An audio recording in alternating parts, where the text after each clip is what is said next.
Welcome to World Shaping Leadership, housed by the Great British Foreign Affairs Podcast.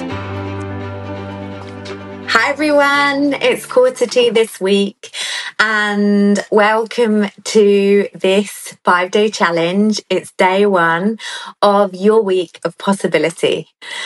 And this is a week when we are going to work at transforming ordinary weeks into extraordinary results for your next season. Now, if you're catching this on the live stream or you're listening on the podcast and you're not yet part of this challenge, go to worldshapingleadership.com to sign up for free and you will receive the strategically weekly planner. That's important because this challenge is created around that planner and that will enable you to implement what we're talking about. I'm so excited you're here. And before we go any further, I just want to introduce myself in case you don't know me. My name is Anna Joy Rickard. I'm a leadership coach and foreign affairs advisor, and I support people and organizations with world-shaping ideas and world-shaping leadership. And in my coaching, I work with people, perhaps like you, who are accomplished professionals secretly wanting a new venture, legacy-defining impact, or a complete lifestyle redesign. And so we are going to jump straight in to today's training. I want just to take a minute before we jump in for each of us to think about what intention we're bringing to this challenge. What intention are you bringing to this week? What made you sign up for it? Or what made you stop and listen on the podcast or on the live stream? The biggest question I want to ask is, what is your intention for this quarter? Why do you want to look at how your weeks are held together and aim for something more? That's great. I want to bake in that intention at the beginning because the energy that you bring and the commitment that you bring to this challenge will make a difference to what it feels like on the other side. And the second thing I want to talk about is a foundational concept that I am bringing to the challenge this week. I believe that there are more opportunities and possibilities for each of us than we can imagine right now. Our brains are very good at doing their first and foremost function of keeping us safe and keeping us secure. And therefore, we're very good at limiting what might be possible for ourselves. We have limiting beliefs, or we have the paths, paths that we've always used. And so we are probably limiting what is possible for us in the next season. And so I wanted us to take a breath, and I want this week to be expansive. No stress, no overwhelm, and leaving the frustrations behind that we perhaps bring when we think about what we're trying to aim for or achieve. And I really want to encourage each one of you. I believe there is something even more wonderful just around the corner for you.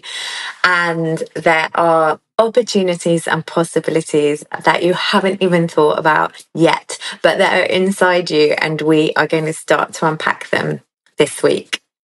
So we're going to the first two concepts of this day one of the challenge. The first one is an oldie but a goodie, and we are going to unpack it for what it means for us right now. And that is the concept of big rocks. So I'm going to read the story out. You've probably heard it before. It's from Stephen Covey's 7 Habits of Highly Effective People. One day a teacher was speaking to a group of students. He pulled out an extremely large jar and sat it on a table. Then he produced about a dozen big rocks and placed them once at a time into the jar. When the jar was filled to the top and no more rocks would fit inside, he asked, "Is this jar full?" Everyone said yes. "Really?" he asked. "Let's see." He took out some gravel and dumped it in. He shook the jar, causing the pieces to fall into the spaces between the big rocks. He asked the students again, "Is the jar full?" His class was catching on. "Probably not," one of them answered. "Very good," he replied. He brought out a bucket of sand. He dumped the sand in, and it went into all the spaces between the rocks and the gravel. Then he asked, "Is this jar full?" "No," the class shouted. "Excellent," he replied. Then he grabbed a pitcher of water and poured it in until the jar was filled to the brim. The teacher looked intently back at the students and asked, "What is the point of this illustration?" One student said, "You can always fit more things into your life if you really work at it." The teacher said, "That's true, but it's not the point of this illustration." He said, "The point is, if you don't put the big rocks in first, would you have got any of them in?" And so let's look at the big rocks in our week this week, and perhaps wider in the quarter ahead.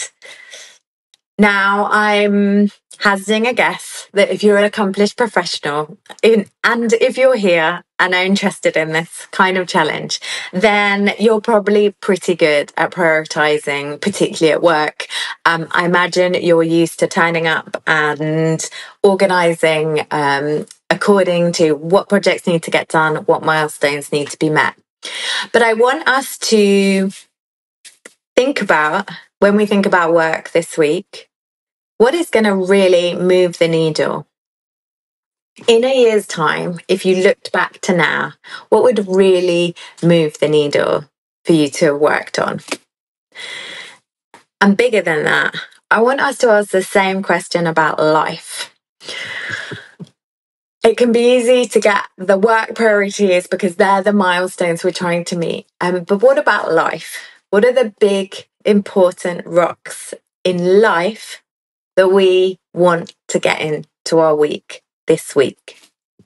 And then I'm going to push us just that little bit further to say, are there bigger life goals or dreams or desires in your heart that only you mull on, that you would like to get into this week?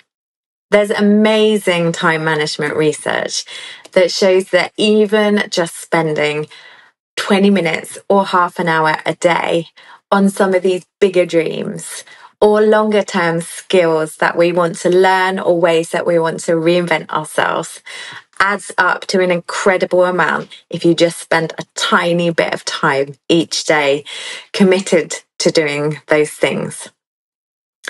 So, which are the big rocks that you really want in life this week? And I want to just sound a note of caution, just to remind us that the reason that we have to get the rocks in at the beginning and the reason that the sand fills up the space otherwise is the sand, if we think about it as the small admin tasks, the to-do things, they actually make us feel really good when we do them. It's like tick, tick, tick, I've done these little things. And particularly when we are procrastinating or when we actually want to do something big and significant in our life, it's so easy to revert to the little tick things to make us feel good and avoid those bigger things. And that's something we have to watch out for. So I've got 2 core questions for you today to work on this big rock concept. They are in your strategic weekly planner. They are, firstly, what are your 3 big rocks this week that truly move the needle? Include one that links to a bigger life goal. And you may have a sense of this, or you might still be working on this. And these bigger life goals are the things that I support people with in my wider coaching work. But you can put in whatever comes to you right now. Secondly, what small stones and sand might typically distract you from these priorities? So have a think about those things later on with your planner and make a note of them or write them on your phone. But even taking just a few minutes on this can radically shift what your week looks like. And now we're going to come on to the second concept for this day one. And that is, what doesn't serve you anymore? So absolutely crucial for a transformation of your week is finding more space in your week. And the key for making more space, of course, is being able to say no to some things and to create more space in the week.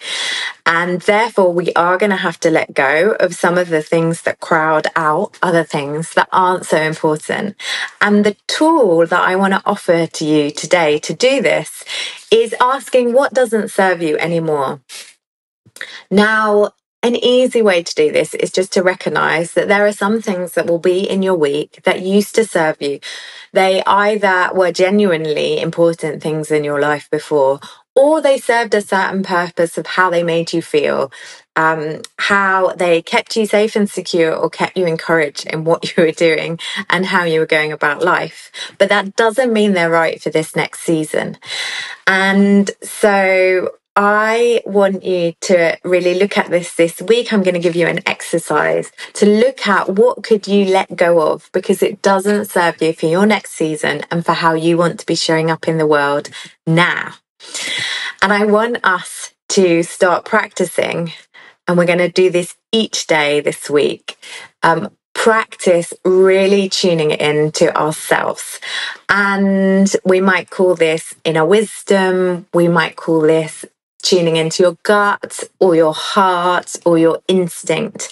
But I want us to get really good at listening to ourselves inside about what really matters and what aligns with who we are and what we want to create in the world.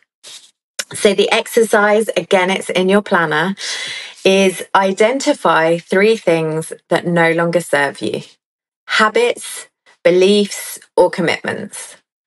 Write down why they did once serve you, why they served a purpose, and now how they limit you. And so my invitation to you after this training, and thank you for joining me and getting this far in it, is to sit down and reflect just for a little bit with your planner on these 2 things, the big rocks, your 2 core questions, and on what no longer serves you and the exercise there. And then immediately to make changes in your schedule for this week, or perhaps for this quarter, if you're diving into it in a bigger way. Thank you for joining. Thank you for getting this far. I know this is going to lead to some aha moments already. And I look forward to seeing you tomorrow for day 2 of the challenge. Thank you for listening to the Great British Foreign Affairs podcast, where Britain meets the world. Subscribe today, share it with a friend or colleague, and be part of shaping Britain's role on the global stage.